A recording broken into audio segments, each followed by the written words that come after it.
اعوذ باللہ من الشیطان الرجیم، بسم اللہ الرحمن الرحیم۔ ترجمہ سورہ انعام۔ تعریف اللہ کے لیے ہے جس نے زمین اور آسمان بنائے، روشنی اور تاریکیاں پیدا کیں۔ پھر بھی وہ لوگ جنہوں نے دعوت حق کو ماننے سے انکار کر دیا ہے، دوسروں کو اپنے رب کا ہمسر ٹھہرا رہے ہیں۔ وہی ہے جس نے تم کو مٹی سے پیدا کیا، پھر تمہارے لیے زندگی کی ایک مدت مقرر کر دی، اور ایک دوسری مدت اور بھی ہے جو اس کے ہاں طے شدہ ہے، مگر تم لوگ ہو کے شک میں پڑے ہوئے ہو۔ وہی ایک خدا آسمانوں میں بھی ہے اور زمین میں بھی، تمہارے کھلے اور چھپے سب حال جانتا ہے، اور جو برائی یا بھلائی تم کماتے ہو اس سے خوب واقف ہے۔ لوگوں کا حال یہ ہے کہ ان کے رب کی نشانیوں میں سے کوئی نشانی ایسی نہیں جو ان کے سامنے آئی ہو اور انہوں نے اس سے منہ نہ موڑ لیا ہو۔ چنانچہ اب جو حق ان کے پاس آیا تو اسے بھی انہوں نے جھٹلا دیا۔ اچھا، جس چیز کا وہ اب تک مذاق اڑاتے رہے ہیں، عن قریب اس کے متعلق کچھ خبریں انہیں پہنچیں گی۔ کیا انہوں نے دیکھا نہیں کہ ان سے پہلے کتنی ایسی قوموں کو ہم ہلاک کر چکے ہیں جن کا اپنے اپنے زمانے میں دور دورہ رہا ہے۔ ان کو ہم نے زمین میں وہ اقتدار بخشا تھا جو تمہیں نہیں بخشا ہے۔ ان پر ہم نے آسمان سے خوب بارشیں برسائیں اور ان کے نیچے نہریں بہا دیں، مگر جب انہوں نے کفران نعمت کیا تو آخرکار ہم نے ان کے گناہوں کی پاداش میں انہیں تباہ کر دیا اور ان کی جگہ دوسرے دور کی قوموں کو اٹھایا۔ اے پیغمبر صلی اللہ علیہ وسلم، اگر ہم تمہارے اوپر کوئی کاغذ میں لکھی لکھائی کتاب بھی اتار دیتے اور لوگ اسے اپنے ہاتھوں سے چھو کر بھی دیکھ لیتے، تب بھی جنہوں نے حق کا انکار کیا ہے وہ یہی کہتے یہ تو سری جادو ہے۔ کہتے ہیں کہ اس نبی پر کوئی فرشتہ کیوں نہیں اتارا گیا؟ اگر کہیں ہم نے فرشتہ اتار دیا ہوتا تو اب تک کبھی کا فیصلہ ہو چکا ہوتا، پھر انہیں کوئی مہلت نہ دی جاتی، اور اگر ہم فرشتے کو اتارتے تب بھی اسے انسانی شکل ہی میں اتارتے، اور اس طرح انہیں اسی شبہ میں مبتلا کر دیتے جس میں اب یہ مبتلا ہیں۔ اے محمد صلی اللہ علیہ وآلہ وسلم، تم سے پہلے بھی بہت سے رسولوں کا مذاق اڑایا جا چکا ہے، مگر ان مذاق اڑانے والوں پر آخرکار وہی حقیقت مسلط ہو کر رہی جس کا وہ مذاق اڑاتے تھے۔ ان سے کہو ذرا زمین میں چل پھر کر دیکھو جھٹلانے والوں کا کیا انجام ہوا ہے۔ ان سے پوچھو آسمانوں اور زمین میں جو کچھ ہے وہ کس کا ہے؟ کہو سب کچھ اللہ ہی کا ہے۔ اس نے رحم و کرم کا شیوا اپنے اوپر لازم کر لیا ہے، اس لیے وہ نافرمانیوں اور سرکشیوں پر تمہیں جلدی سے نہیں پکڑ لیتا۔ قیامت کے روز وہ تم سب کو ضرور جمع کرے گا، یہ بالکل ایک غیر مشتبہ حقیقت ہے، مگر جن لوگوں نے اپنے آپ کو خود تباہی کے خطرے میں مبتلا کر لیا ہے وہ اسے نہیں مانتے۔ رات کے اندھیرے اور دن کے اجالے میں جو کچھ ٹھہرا ہوا ہے سب اللہ کا ہے، اور وہ سب کچھ سنتا اور جانتا ہے۔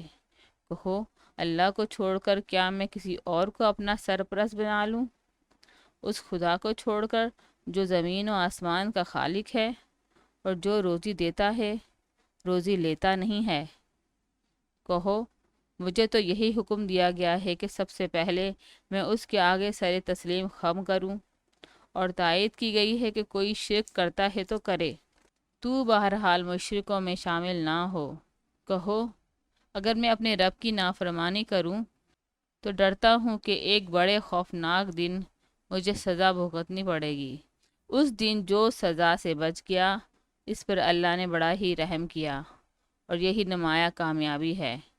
اگر اللہ تمہیں کسی قسم کا نقصان بچائے تو اس کے سوا کوئی نہیں جو تمہیں اس نقصان سے بچا سکے، اور اگر وہ تمہیں کسی بھلائی سے بہرہ مند کرے تو وہ ہر چیز پر قادر ہے، وہ اپنے بندوں پر کامل اختیار رکھتا ہے اور دانا اور باخبر ہے۔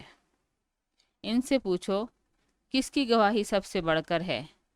کہو میرے اور تمہارے درمیان اللہ گواہ ہے، اور یہ قرآن میری طرف بذریعہ وحی بھیجا گیا ہے تاکہ تمہیں اور جس جس کو یہ پہنچے سب کو متنبع کر دوں۔ کیا واقعی تم لوگ یہ شہادت دے سکتے ہو کہ اللہ کے ساتھ دوسرے خدا بھی ہیں؟ کہو، میں تو اس کی شہادت ہرگز نہیں دے سکتا۔ کہو، خدا تو وہی ایک ہے، اور میں اس شرک سے قطعی بیزار ہوں جس میں تم مبتلا ہو۔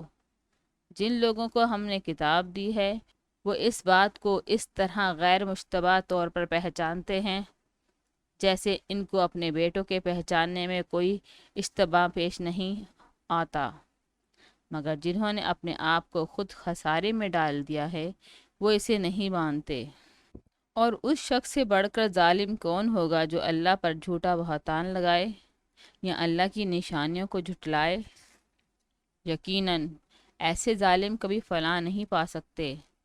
جس روز ہم ان سب کو اکٹھا کریں گے اور مشرکوں سے پوچھیں گے کہ اب وہ تمہارے ٹھہرائے ہوئے شریک کہاں ہیں جن کو تم اپنا خدا سمجھتے تھے، تو وہ اس کے سوا کوئی فتنہ نہ اٹھا سکیں گے کہ یہ جھوٹا بیان دیں گے کہ اے ہمارے آقا تیری قسم ہم ہرگز مشرک نہ تھے۔ دیکھو اس وقت یہ کس طرح اپنے اوپر آپ جھوٹ گڑیں گے، اور وہاں ان کے سارے بناوٹی معبود گم ہو جائیں گے۔ ان میں سے بعض لوگ ایسے ہیں جو کان لگا کر تمہاری بات سنتے ہیں، مگر حال یہ ہے کہ ہم نے ان کے دلوں پر پردے ڈال رکھے ہیں جس کی وجہ سے وہ اس کو کچھ نہیں سمجھتے،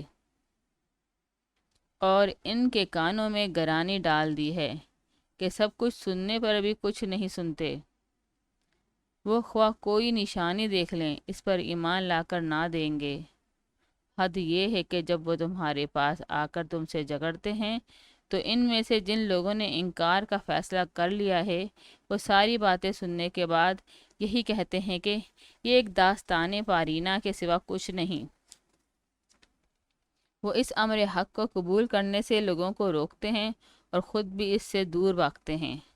وہ سمجھتے ہیں کہ اس حرکت سے وہ تمہارا کچھ بگاڑ رہے ہیں، حالانکہ دراصل وہ خود اپنی ہی تباہی کا سامان کر رہے ہیں، مگر انہیں اس بات کا شعور نہیں ہے۔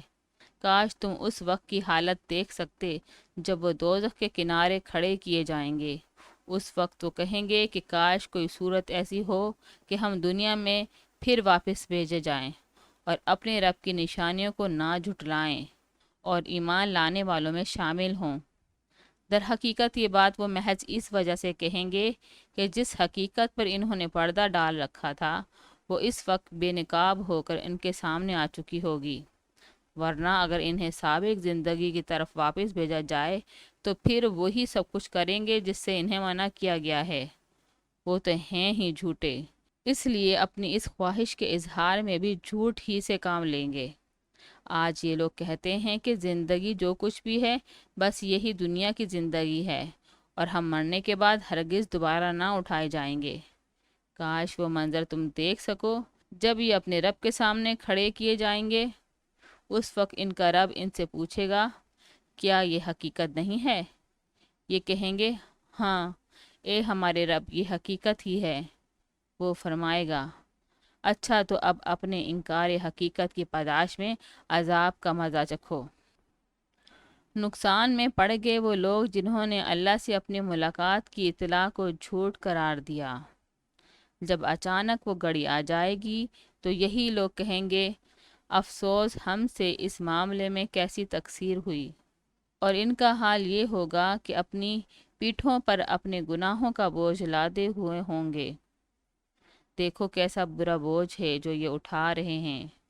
دنیا کی زندگی تو ایک کھیل اور ایک تماشا ہے، حقیقت میں آخرت ہی کا مقام ان لوگوں کے لیے بہتر ہے جو ضیاءکاری سے بچنا چاہتے ہیں۔ پھر کیا تم لوگ عقل سے کام نہ لوگے؟ اے محمد صلی اللہ علیہ وآلہ وسلم، ہمیں معلوم ہے کہ جو باتیں یہ لوگ بناتے ہیں ان سے تمہیں رنج ہوتا ہے، لیکن یہ لوگ تمہیں نہیں جھٹلاتے، بلکہ یہ ظالم دراصل اللہ کی آیات کا انکار کر رہے ہیں۔ تم سے پہلے بھی بہت سے رسول جھٹلائے جا چکے ہیں، مگر اس تکذیب پر اور ان اذیتوں پر جو انہیں پہنچائی گئیں انہوں نے صبر کیا، یہاں تک کہ انہیں ہماری مدد پہنچ گئی۔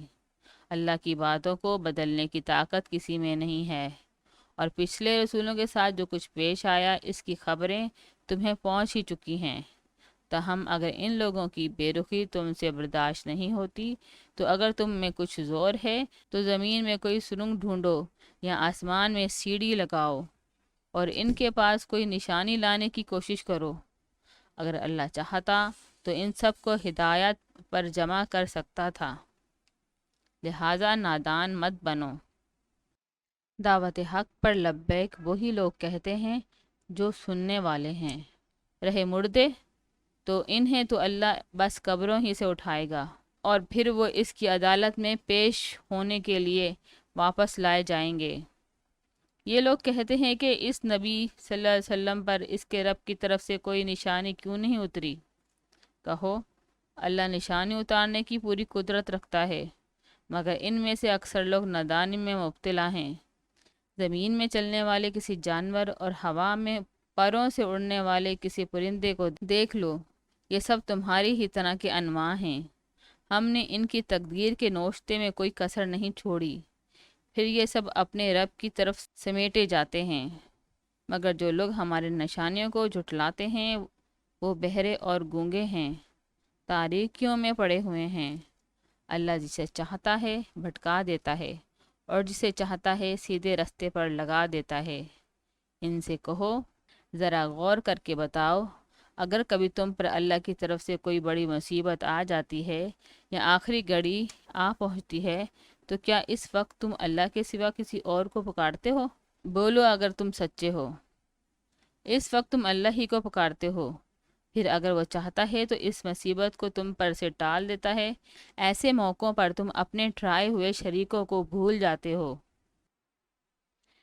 تم سے پہلے بہت سی قوموں کی طرف ہم نے رسول بھیجے اور ان قوموں کو مصائب و آلام میں مبتلا کیا تاکہ وہ عاجزی کے ساتھ ہمارے سامنے جھک جائیں۔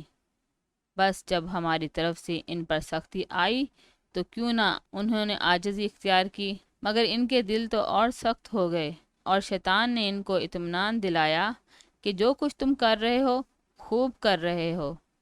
پھر جب انہوں نے اس نصیحت کو جو انہیں کی گئی تھی بھلا دیا تو ہم نے ہر طرح کی خوشحالیوں کے دروازے ان کے لیے کھول دیے، یہاں تک کہ جب وہ ان بخششوں میں جو انہیں عطا کی گئی تھیں خوب مگن ہو گئے تو اچانک ہم نے انہیں پکڑ لیا، اور اب حال یہ تھا کہ وہ ہر خیر سے مایوس تھے۔ اس طرح ان لوگوں کی جڑ کاٹ کر رکھ دی گئی جنہوں نے ظلم کیا تھا، اور تعریف ہے اللہ رب العالمین کے لیے کہ اس نے ان کی جڑ کاٹ دی۔ اے محمد صلی اللہ علیہ وآلہ وسلم، ان سے کہو کبھی تم نے یہ بھی سوچا کہ اگر اللہ تمہاری بینائی اور سماعت تم سے چھین لے اور تمہارے دلوں پر مہر کر دے تو اللہ کے سوا اور کون سا خدا ہے جو یہ قوتیں تمہیں واپس دلا سکتا ہو؟ دیکھو کس طرح ہم بار بار اپنی نشانیاں ان کے سامنے پیش کرتے ہیں اور پھر یہ کس طرح ان سے نظر چرا جاتے ہیں۔ کہو کبھی تم نے سوچا کہ اگر اللہ کی طرف سے اچانک یا علانیہ تم پر عذاب آ جائے تو کیا ظالم لوگوں کے سوا کوئی اور ہلاک ہوگا؟ ہم جو رسول بھیجتے ہیں اس لیے تو بھیجتے ہیں کہ وہ نیک کردار لوگوں کے لیے خوشخبری دینے والے اور بد کرداروں کے لیے ڈرانے والے ہوں۔ پھر جو لوگ ان کی بات مان لیں اور اپنے طرز عمل کی اصلاح کر لیں ان کے لیے کسی خوف اور رنج کا موقع نہیں ہے، اور جو ہماری آیات کو جھٹلائیں وہ اپنی نافرمانیوں کی پیدائش میں سزا بھگت کر رہیں گے۔